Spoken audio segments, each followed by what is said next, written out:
I seemed to see the whole effect of this. And he goes on and says, the whole method of species modification became clear to me, and in the 2 hours of my fit, I had thought out all the main points of the theory. That same evening, I sketched out the draft of a paper, and in the 2 succeeding evenings, I wrote it out and sent it by the next post to Mr. Darwin. Darwin, when he got this, was just astounded because he told his friend Lyell that here Wallace had anticipated everything that he had been putting 20 years into in his research for his big book. So they had to come out with a book right away in order to have the priority. And so he never did publish his big book, and probably never would have published it all had it not been for Wallace sitting in this information that he had found the theory, not in 20 years of research among the leading scientists in England, but in 2 hours of a fit in Malaysia jungles. Loren Eiseley, the great historian of science, in his article on Wallace, says this: a man pursuing birds of paradise in a remote jungle did not yet know that he had forced the world's most reluctant author to disgorge his hoarded volume, or that the whole of Western thought was about to be swung into a new channel because a man in a fever had felt a moment of strange radiance. Well, you can make what you want out of that. I'm inclined to think there's more than meets the eye there.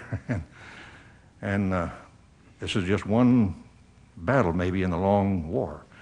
But then, of course, neither Wallace nor Darwin originated evolution, and boy, I'm trying to condense the whole history of the world into 45 minutes, and my 45 minutes just about up.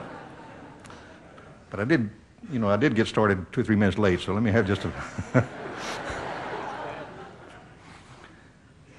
As you go back before Darwin and his grandfather Erasmus and other leading evolutionists, you find all sorts of strange influences being brought to bear on. In fact, my chapter in the book calls this the dark nursery of Darwinism, revolutionism and all sorts of things happening. But anyway, before Lamarck and the German rationalist philosophers and the French philosophers like not only Lamarck but others before him, they had all been influenced very much by a system called the Great Chain of Being. Maybe you've heard of that. Maybe you haven't. It's not taught much anymore. But the idea of the Great Chain of Being was that there's a continual link between all orders of reality in the cosmos. It's not a biblical concept, but it does have sort of a religious flavor to it. It starts out with the divine essence, whatever that may be. Now, some of the medieval religionists put that into the form of a theological, with God system. But no, that wasn't the way it started out. It's just the divine essence of nature. That then that descended in a continuous link through the spirit world, angels, demons, whatever other spirits there might have been, finally down to human beings, the highest races of human beings, then down to the lower races, then to the great apes, then down to the other animals, finally down to the insects, and then to the non-living things, and finally down to the elementary particles. And the idea was there was a chain of being in which there were no missing links, and it was up to the philosophers to find out all the missing links because they were there somewhere. There was a great chain of being from the highest to the lowest in the world. Now that concept of a great chain of being was held by Lamarck and the other early evolutionists, and to a degree by Darwin.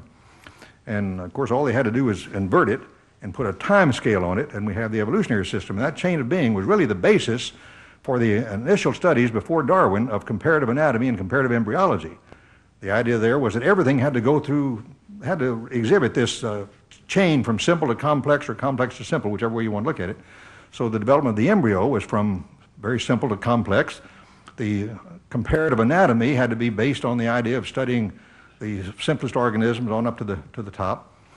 And finally, when it came time to develop a geological time scale, that was done because there's no place in the world where the standard geological column is ever found except in the textbook. So it was developed by knowing that the simple forms of life had to be early in the chain of being and the more complex forms of life later. And that was just sort of imposed on the study of paleontology and then finally built up into our standard time scale. So the recapitulation theory, the geological column, the idea of races being inferior and superior and so forth, and the idea of human beings developing and not having fully developed and therefore still having psychological hang-ups, all of these things were based on this idea of the great chain of being. And where did that come from? That didn't come from the Bible, obviously. It came from the ancient philosophers, probably from Plato, but it became more prominently expressed among the Neoplatonists, Plotinus and others, after the time of Christ. And here I don't have time at all, but philosophy, that had its renaissance during the Renaissance period, and it was ancient Greek philosophy with the chain of being and the idea of evolution because all of these ancient Greek philosophers, without exception, were non-creationists. They did not believe there was a personal creator God who created the universe. They all believed that the universe was the ultimate reality again and gradually expressed itself in terms of the chain of being. Now, Paul dealt with some of them. You remember about the Epicureans and the Stoics in the Acts chapter 17. The Epicureans were atheists. The Stoics were pantheists. The Gnostics, there was a lot of different varieties of Gnostics, but they were all pantheists. And they tried to mix Christianity with it, although it antedated Christianity. And you can take it on back through Plato and Socrates, and then to the pre-Socratic philosophers back in Miletus, 600 BC or so in Greece. And then there were men like Thales and Anaximander and Anaximenes and Leucippus and Democritus and others that developed the materialistic philosophy and the evolutionary system, which was prominent then in Greece and then later in Rome. And so you can trace this back at least to 600 BC, and all of these were evolutionists. See, evolution isn't a modern idea at all. Well, about 3 more minutes. I gotta show you where it's all going to come out. Where did the Greeks get it? Well, according to Milton Munitz, professor of philosophy of science at New York University and one of the greatest authorities in the history of science, and I think others would say the same thing, he says Anaximander reinterprets while at the same time retaining basically the same pattern of cosmogonical development that is to be found in the Babylonian myth, as this had already been partly transformed in the Greek version of Hesiod's Theogony. Now, Homer and Hesiod, with their polytheistic system of gods and goddesses and so forth, really polytheism is just a form of pantheism. Pantheism is the all-God, and then it expresses the god of fire and the god of thunder and the goddess of the river and so forth, the forces of nature personified, representing the all-God, which is the whole cosmic consciousness, or Mother Earth, Gaia, Mother Nature, that sort of thing.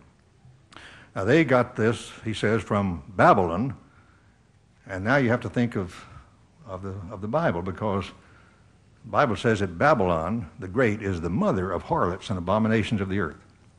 And furthermore, once you get back into that era, long before 1000 BC, which is Hesiod's time probably, something like that, now you're in the realm of mythology. We don't have very much history except in the Bible from that far back, and a few archaeological monuments.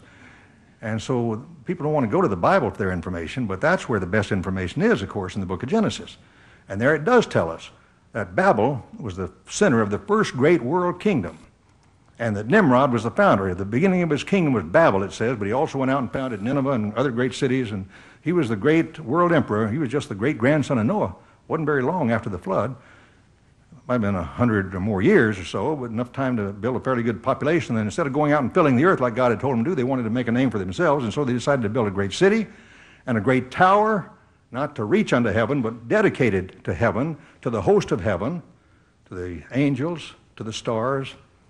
And the stars and the angels are apparently almost, not quite, but almost synonymous in the Bible.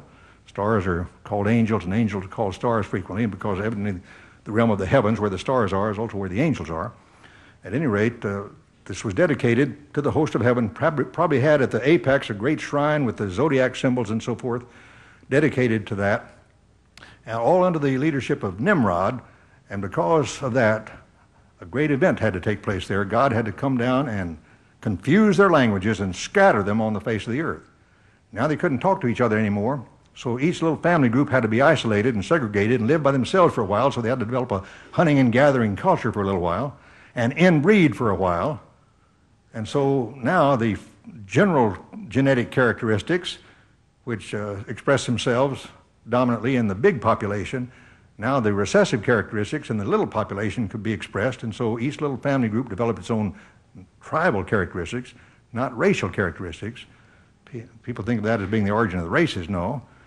There's no such thing as a race in the Bible. That's an evolutionary idea. God is made of one blood. All nations are meant to dwell on the face of the earth, as far as the Bible is concerned. So these are not races. There's only one race. That's the human race, biblically speaking. We're all descended from Noah and from Adam. At any rate, the little family groups that developed into nations, some of them became extinct like the Neanderthals, others developed into great kingdoms like Egypt and Sumeria and so on. But that's where the different characteristics of the nations came from, too. I'm sorry. Where did Nimrod get it? Well, now if you go into the Babylonian Genesis or the Egyptian Genesis, or you can go into the cosmogonies of many, many other nations around the world, and you'll find a rather amazing